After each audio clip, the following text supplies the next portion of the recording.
बिस्मिल्लाहिर्रहमानिर्रहीम। अस्सलाम वालेकुम। मेरा दिल बहुत दुखा जब मुझे ये न्यूज़ सुनने को मिली कि अडयाला जेल में एक मामूली से जेल सुपरिटेंडेंट ने हमारे लेजेंड, हमारे नेशनल हीरो इमरान खान के साथ नहायत बदतमीजी की। जिसने ये बदतमीजी की या बदतमीजी करवाई, उसको ये मालूम ही नहीं कि इमरान खान कौन है। पाकिस्तान को आज़ाद हुए 76 ईयर्स हो चुके हैं, और इन 76 ईयर्स में हमने पाकिस्तान में कितने ऐसे हीरोज पैदा किए जिनको दुनिया में माना जाता हो। कितनी ऐसी जिंदगी के शोबाजात हैं कि जिनमें हमने ऐसी रिनाउंड शख्सियत पैदा की हों जो दुनिया भर में पाकिस्तान की पहचान बनी हो। कितने इंजीनियर्स, कितने डॉक्टर्स आए जो दुनिया में फेस ऑफ पाकिस्तान हो। कितने आईटी एक्सपर्ट्स पैदा किए। अगर आप जस्ट 5 मिनट्स निकाल कर ये सोचें तो आपके ज़हन में सिर्फ एक ही नाम आएगा जो कि अजियतनाक रियासती जबर का शिकार है, जिस पर 200 से जायद नाजायज मुकदमात बनाए हैं, जिसके घर को तोड़ा गया, जिसकी घर की औरतों को रुसवा किया गया, हर तरह की गिलाजत जिसके खिलाफ बकी गई, जिसने हमें रियासती ताकत और जबर का बदतरीन चेहरा दिखाया, जिसने हमें बताया कि जिस मुल्क को हम पिछले 76 ईयर से अपना प्यारा और हर दिल अजीज वतन और एक आज़ाद मुल्क समझते रहे हैं, जिसमें हम अपनी आज़ादी और मंशा के मुताबिक अपनी ज़िंदगियों को गुजारने का पूरा हक रखते हैं, ये आज़ादी दरअसल सिर्फ एक ख़ास हद तक ही है। और ये ख़ास हद वो है कि जिसके बाद आप अपने मुल्क की पहचान बनते हो, जिसके बाद आप अपने प्यारे मुल्क का तरक्की करता हुआ, फलता फूलता हुआ चेहरा पूरी दुनिया में इंट्रोड्यूस करते हो। और ये वो हद है कि जिस हद को आप क्रॉस नहीं कर सकते। अगर आप इस हद के आसपास भी आए तो आपको रियासती जबर और नाजायज ताकत और गैर कानूनी बल्कि एक गैर इंसानी सलूक के लिए खुद को ज़हनी तौर पर तैयार रखना होगा। बस आप इस वतन अजीज में राइज गंदे सिस्टम का हिस्सा बनते हुए अपनी शख्सी तरक्की जितनी मर्जी चाहें करें, अपनी ज़ात के लिए और अपने ख़ानदान के लिए जितनी मर्जी लूट मार करें, जितनी मर्जी प्रॉपर्टीज़ बनाएं, बैंक बैलेंसेस को एस्केलेट करें, रियासत आपको वेलकम करेगी। लेकिन जहां आपने मुल्क के इस गंदे सिस्टम को, जो कि अब एक नासूर बन चुका है, इसको ठीक करने की कोशिश की तो फौरन रियासत हरकत में आएगी और आप पर जिंदगी तंग कर दी जाएगी। आपको जंगल में मौजूद जानवरों की जिंदगी में फिर शायद कोई कानून नजर आ जाए, लेकिन उस शख्स के लिए अपनी प्यारी रियासत में कोई कानून नजर नहीं आएगा कि जिसने इस रियासत के कैंसर को खत्म करने के लिए बेड़ा उठा रखा हो। इसलिए बहुत से लोग अपनी सोच को बदल कर अपनी जाती जिंदगियों को बेहतरीन और लग्जरियस करने के लिए ही अपनी आफियत समझते हैं, और जिससे मुल्क में चंद इंसान तो तरक्की कर लेते हैं, लेकिन मुल्क का वही हाल होता है जो इस वक्त हमारे मुल्क का है। हमारे मुल्क का आज़ादी के बाद एक अकलौता चेहरा जिसने दुनिया भर में पाकिस्तान का नाम रोशन किया है, जिसने पाकिस्तान को क्रिकेट की दुनिया में वर्ल्ड चैंपियन उन हालात में बनाया जिनमें कि पाकिस्तान को क्रिकेट एनालिस्ट्स फोर्थ पोजीशन में भी नहीं देख रहे थे। लेकिन इस फौलादी शख्स की मजबूत तरीन असाब और नामुमकिन को मुमकिन कर दिखाने वाले जज्बे ने हमें क्रिकेट का वर्ल्ड चैंपियन बनाया। बात से ही खत्म नहीं होती। इसके बाद इसने पाकिस्तान में एक कैंसर हॉस्पिटल बनाने की ठान ली, जहां मुल्क के गरीबों का मुफ्त इलाज हुआ करेगा, जिस पर दुनिया के बेहतरीन डॉक्टर्स के पैनल को बुलाया गया। पाकिस्तान के तमाम हालात और मेडिकल स्टैंडर्ड्स का जायजा लेने के बाद पाकिस्तान जैसे मुल्क में कैंसर अस्पताल को बनाना और गरीबों का मुफ्त इलाज करना इतने महदूद वसाइल में तकरीबन इस पैनल ने नामुमकिन कहा। लेकिन इस मुहिब वतन शख्स ने अल्लाह पर ईमान और अपनी कोशिशों और मेहनत पर इतमाद करते हुए कैंसर अस्पताल बनाने की ठान ली। और आज इसी पाकिस्तान में, जिसको इंटरनेशनल डॉक्टर्स के पैनल ने कैंसर अस्पताल बनाने के लिए रिजेक्शन दी थी, इसी पाकिस्तान में आज इस एक शख्स की वजह से एक नहीं, दो नहीं, 3 कैंसर हॉस्पिटल्स हैं जहां गरीबों का मुफ्त इलाज होता है। और बात अभी भी यहीं खत्म नहीं होती। इसके बाद इस आयरन मैन ने सियासत में आने की ठानी और रवायती सियासतदान से हटकर एक बहादुर, बासूल, हिम्मत वाला, ईमानदार सियासी असूलों के साथ सिस्टम को यकसर बदलने की सोच रखते हुए, जिसमें गरीब की अपनी जिंदगी बेहतर बनाने के लिए तमाम तर यकसा मौके उस गरीब को मैसर आए, ऐसी सोच के साथ ये सियासत के मैदान में कूदा। लेकिन शायद इसे अंदाजा नहीं था कि 76 सालों से इस सिस्टम के बेनिफिशरी रियासती ठेकेदार इस रियासत पर कानून और आइन की हुक्मरानी इतनी आसानी से नहीं होने देंगे।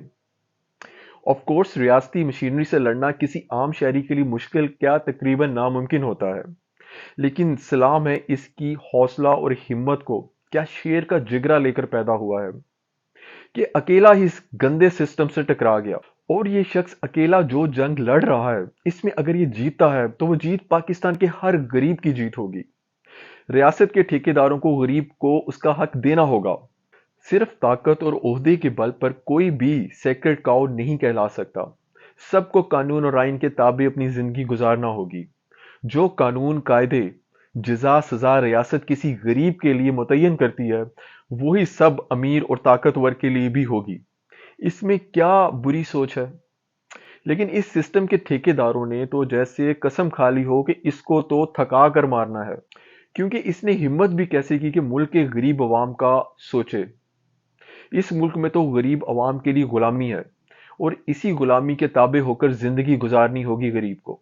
اگر کسی غریب کو اچھی اور پرآسائش زندگی جینی ہے تو وہ ترقی کرتا ہوا ملک کے اعلیٰ ترین، طاقتور ترین عہدہ پر پہنچے، اور پھر اس عہدے پر صرف اپنی ذات اور اپنی خاندان کے لیے اس ملک کے وسائل کو جتنا مرضی غیر قانونی طور پر استعمال کرے، اپنے لیے دنیا بھر میں پراپرٹیز بنائے، ملک میں غریب کے ٹیکس پیئر کے پیسوں سے بے پناہ دولت میں اضافہ کرے۔ لیکن خبردار، اگر اپنے دل میں باقی جو مور دین 98% عوام کے لیے کوئی بھی سافٹ کارنر پیدا کیا، یا ان کی زندگیوں کو آسان بنانے کے لیے سسٹم کے فالٹس کو ٹھیک کرنے کی کوشش کی، بس یہ سمجھ لیں کہ اگر آپ پہنچ گئے کسی آرگنائزیشن کی پیک پر تو بس اپنی ذات کو دیکھو، اپنے خاندان کی زندگیوں کو بہتر کرو۔ یہ وہ گندی سوچ ہے جس پر پچھلے 76 سالوں سے یہ ہمارا گندا سسٹم کھڑا ہوا ہے، اور جو کہ اب ایک ناسور بن چکا ہے۔ اور اس سسٹم کو للکارا ہے عمران خان نے، جس پر کس طرح ظلم و ستم کے پہاڑ توڑے جا رہے ہیں۔ اس عظیم پاکستانی پر ظلم کی وہ داستانیں رقم کی جا رہی ہیں کہ انسان کا دل کانپ جاتا ہے۔ کیسے اس کی پاکستان کے لیے ساری خدمات کو فراموش کر کے عمر کے اس حصے میں اس کی زندگی کو اذیت ناک بنایا جا رہا ہے۔ کس طرح 2% کے گورنمنٹ آفیسرز اس عظیم پاکستانی کی تذلیل کر رہے ہیں، صرف چند بغیرتوں اور بے شرموں کی انا کو تسکین پہنچانے کے لیے اتنے بڑے انسان کو رسوا کیا جا رہا ہے۔ لیکن دوسری طرف اللہ اس کی عزت اور شان میں ہر آنے والے دن میں اضافہ کر رہا ہے۔ آپ لوگ تو ریاستی مشینری کے حصار میں خود کو محفوظ سمجھتے ہیں۔ تھوڑی دیر کے لیے خود کو اس سے الگ کر کے دیکھو، اور پھر بتاؤ کہ آپ کی حیثیت عمران خان کے سامنے 2 سیکنڈ کے لیے بھی کھڑا رہنے والی ہے؟ ان ریاستی کیڑے مکوڑوں نے خود کو طاقتور دیوتا سمجھ لیا ہے۔ اس دنیا کی عارضی زندگی کو اپنی کل کھیتی سمجھ بیٹھے ہیں یہ نادان۔ یہ عقل کے اندھے لوگ جس عظیم انسان کو ضائع کر رہے ہیں، ان کو معلوم ہی نہیں کہ یہ اس وطن عزیز کے لیے کتنا فائدہ مند ثابت ہو سکتا ہے۔ کیا آپ کو عمران خان کے بعد کوئی دوسرا عمران خان جیسا نظر آتا ہے؟ بالکل نہیں۔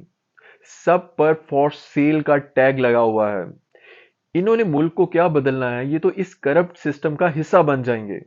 جو ملک کو بدل سکتا ہے اور انٹرنیشنل لیول پر دنیا بھر کی سپر پاورز پہ آنکھوں میں آنکھیں ڈال کر بات کر سکتا ہے، اور اسی بات کی تکلیف ہے انہیں کہ اس غلام قوم میں یہ ہیرا کہاں سے پیدا ہو گیا۔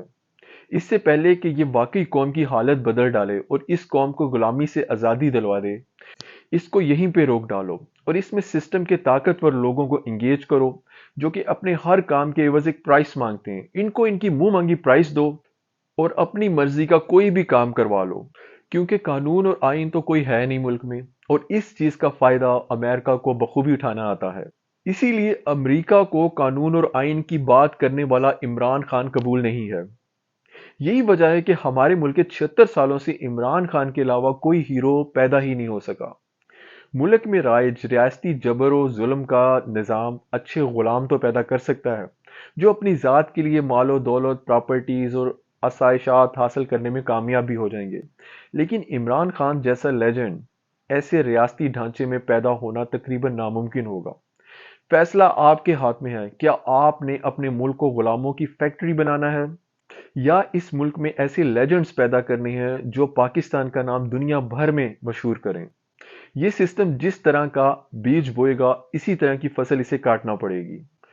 عمران خان کی آج جس طرح ایک 2% کے جیل سپرڈنٹ نے تذلیل کی، یہ تذلیل دراصل اس نے ملک کے 80% سے زائد عوام کی ہے۔ اور یہ بات آپ سمجھ لیں کہ جب ملک کے عوام کسی ایک شخص سے اس قدر دیوانہ وار محبت کرتے ہیں تو जो भी शख्स अवाम और उस शख्सियत के बीच में आएगा तो अवाम उस शख्स को अपने अगेंस्ट समझेंगे। और कोई भी रियासत उस वक्त तक कामयाब नहीं हो सकती, फल फूल नहीं सकती, जब तक वो अपने अवाम को एतमाद में ना ले सके। और एक रियासत याद रखें, जिस तरह कोई शख्स रियासत से नहीं लड़ सकता, इसी तरह कोई दुनिया की रियासत अपनी अवाम से भी नहीं लड़ सकती। आप अपनी हठधर्मी और बेकार की अना से अपने अवाम के दिल में ऐसा नफरत का बीज बो रहे हैं जिसे बाहर निकलने में आपको दिहाइयां लग जाएंगी। इमरान खान ने अपना काम कर दिया है और अवाम को शऊर देकर सिस्टम को नंगा करके सब कुछ दिखा दिया है। बाकी इस रियासत में कोई ऐसा ओहदा नहीं रह गया है कि जो इमरान खान के कद काट का हो। इमरान खान का कद इस मुल्क के तमाम ओहदों से बहुत ऊंचा हो चुका है। ये छोटे छोटे दुनियावी ओहदे छोटे लोगों को ही सूट करते हैं। इंसान अपने अमल से अपने ओहदे और अपनी शख्सियत और अपने किरदार को बुलंद करता है। और इमरान खान इस गंदे बदबूदार निज़ाम को बहुत बुरी तरह एक्सपोज कर चुका है।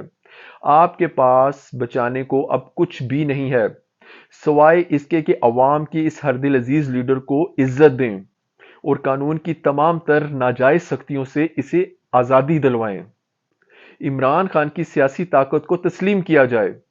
यकीन जाने आपकी इज्जत और वकार में बेपनाह इजाफा होगा। अपना दिल, दिमाग, हौसले को थोड़ा बुलंद करके सोचें। अपनी जात के खौल से बाहर निकलें। मामला मेरे वतन का है, मेरे मुल्क का है। मैं इस मुल्क का सबसे बड़ा स्टेक होल्डर्स में से एक हूं। मेरा जीना मरना इस मुल्क में है। मैं जो कुछ इस मुल्क के लिए कर सकता वो करूंगा। अगर मेरे पास इतनी ताकत नहीं है कि मैं उस ताकत के थ्रू इस मुल्क की बुराई को पसपा कर सकूं, दूर कर सकूं, तो मैं अपनी गुफ्तगू, अपने अल्फाज के थ्रू अपने दिल का ये गुबार, अपने दिल की ये तकलीफ आप तक पहुंचाऊंगा। इस मुल्क को हम ही ने ठीक करना है और इस मुल्क पर गाज़ब होने वाले किसी भी ऐसे शख्स की हौसला अफजाई हरगिज नहीं करनी जिससे मुल्क की जड़ें खोखली हो रही हों। हमने इस मुल्क में इमरान खान जैसे लेजेंड्स पैदा करने हैं। हमने इस मुल्क में मफाद परस्त टोले को हवा नहीं देनी है। इस मुल्क में ऐसे मफाद परस्त लोगों को हम नहीं बर्दाश्त कर सकते जो अपनी जात के लिए, प्रॉपर्टीज बनाने के लिए मुल्क के बड़े बड़े अदारों को दांव पे लगाएं। मुल्क में ऐसे फैसले इंपोज करें जिसका असर मुल्क के गरीब अवाम तक बुरी तरह जाए। गरीब को उसका हक दिलाने के लिए सिस्टम के बड़े बड़े जो लोग हैं, ओहदेदार हैं, उनको थोड़ी तकलीफ से गुजरना पड़ेगा।